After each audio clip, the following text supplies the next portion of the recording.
Aloha from Edinburgh. My name is Andrea from CleanTechnica.com, and I'm here with Don Lippert from the Elemental Accelerator. Ironically enough, we both live in Honolulu, Hawaii, and we are meeting here in Edinburgh, Scotland at the ClimateLaunchpad 2018. And what is your role here at ClimateLaunchpad, and how are you kind of part of this event? Well, we're really excited to be here to recruit companies from all over the world. So I was lucky enough to get to be a keynote speaker here at this event, and we see tons of different ideas and entrepreneurs from agriculture to mobility and materials. We're excited to meet them and see what's up and coming. Fantastic. We saw that last year too. Kyle and I got to attend Climate Launchpad in Cyprus, and it was one of the things that was most impressive to me was that there was this innovation across all these sectors. And that's something that Elemental Accelerator does a lot of, right? Can you talk a little bit more about that and all the different, you still showed us the pie chart earlier during your keynote, so talk about that a little bit. Yeah, so we fund companies, so far we funded 82 companies over the last number of years, so about 15 to 20 companies a year. But to find those 15 to 20, we have to look at 500 to 800 companies per year. So trying to get a really broad sense of what's out there in terms of innovation. And then once we select companies, which happens in the fall timeframe, actually just about a month ago, in September, we work with them to fund projects up to between $100,000 and $1 million per company and fund actual deployments. So those happen in Hawaii and also in California and in Asia. So it's really global. Else. You've been growing so much in recent years, and I think you said in your keynote you started with just a handful of companies and just Hawaii or Asia Pacific or California, but now you're really looking at expanding across the map. So is that kind of one of the things you're hoping to do here at Launchpad is meet companies from Ukraine and Slovenia and India and all sorts of other places? Yeah, absolutely. And I think innovation can really come from anywhere. So, fixing climate and fixing our Earth and our planet is all about speed at which we do it right now. The clock is counting down. And one thing I love about working with entrepreneurs is they work at speed. Speed is what matters to them, and it actually is what makes a company successful.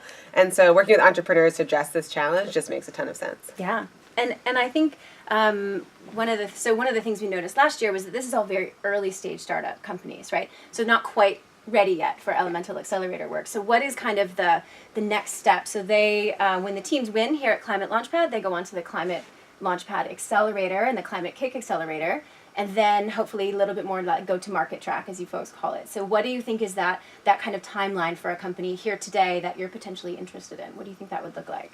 Well, I think it depends at what speed they grow. And at Elemental, we invest in lines, not dots. So we want to track companies over time and see, what are your goals? What are you trying to achieve? What kind of traction do you have? Are you hitting your goals over time? And so we're tracking companies for 6, 12, 18 months before we actually fund them. And so for the companies here, that might be 6 months, it might be 24 months, depending on how quickly they grow and how good the market fit is for their solution. And then coming into our go-to-market track would be a really natural way for them to start working with Elemental. Yeah, and so this could help you expand your map really considerably, which is really exciting. And I know that you have a bunch of kind of global and national, U.S. national partnerships, and so this might be another opportunity to kind of continue to expand those if other companies come on board from China or India, or last year's winner was from Kenya, right? Yeah. So that would be a really cool connection. Yeah, and it's hard to fund the later stage stuff without really knowing what's in the earlier stage part of the pipeline, right? So what's actually coming up and what does that look like? And there are actually opportunities for startups to work together too. So what company here might have something interesting that could collaborate or partner with one of our companies to really help that grow faster. So just really making sure that we're keeping the aperture wide enough. Yeah, I like that. Keeping the aperture wide enough for like the early stage stuff and the later stage stuff, I think is really good. One of the things I liked about the event last year, and I was really surprised to see, was that there was an awesome balance.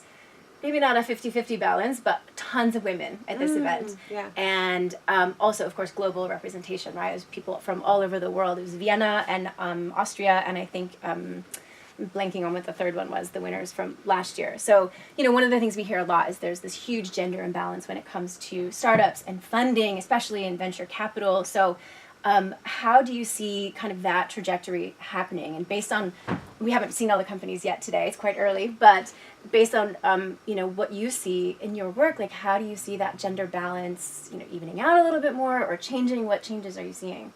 Yeah, it's a really good point. So right now, across the industry, less than 10% of companies that get venture funding are founded by women. Right. Across the Elemental portfolio, 60% of our teams have women on the executive team, but not necessarily the founder. So, something that there's progress being made, but I absolutely think that it's not just women. It's actually about having diverse teams, and I was mentioning earlier. What was the term that you used? It was such a good term. I loved it. Aggressively seeking divergence, Yes. which actually comes from one of our companies. And I really love that idea that it's not just you're trying to for diversity of people who look different, but actually divergence in thinking is even Right. more important. And often you get that by having people that look different and come from different backgrounds. But what you really want is people that can think differently and challenge each other. And that's what you need in a startup team. So one of the things, I mean, we're looking at a lot of different ways to increase divergence and diversity on teams. And one is through training earlier stage entrepreneurs, interns, and fellows into companies. Right. I think we're seeing absolutely some progress on that front. There's two other things I think are really important. So one is sort of diversity and divergence across the team, and the other piece is across the board. And so we saw in California they just passed a law to require gender parity across corporate boards. At least one on corporate board, at least one female on corporate boards. Wasn't that the passing? Yeah. Right, and so and a lot of companies in California don't meet that threshold right now. And so starting to understand that both from the governance level and executive team and the team itself is something that we're looking to sort of drive through companies and then reward them financially for doing that. Right. And because one of the things I've seen is it's not just, oh, we need more women. It's that teams with women on them do better overall, both kind of in long term and other things. So I think that that's kind of an interesting point. And I think last year we saw at least almost every team had at least one woman on it, which could be really awesome. Yeah, and it's great to see these guys here with these early stage companies actually leading that way. Yeah. Because that's one of the key things too, is the culture that you start with and sort of the team you start with tends to build as you grow. So if you have one woman on your founding team, it's much easier to recruit women later on. Yeah. Whereas if you don't have other diversity, it becomes more and more difficult. And it's interesting is we had all of our companies together at our kickoff week when we bring all portfolio companies together to kick off our engagement with them.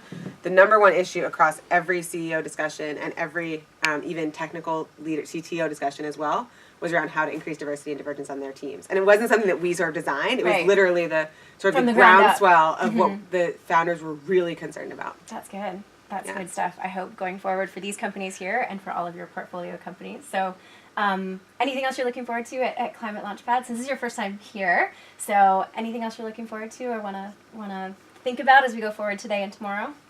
I'm looking forward to meeting more entrepreneurs and seeing who can really make traction and even incorporate feedback in the next 2 days. I mean, we're really interested in sort of like speed and how coachable are you, quick feedback. Yeah. And so I'm interested in seeing who kind of like makes progress and is able to incorporate that quickly over the next couple days. So it's going to be a fun couple days in the next few hours. Well, have an awesome day. Thank you so much for taking time. Thank you so much for watching. Thanks.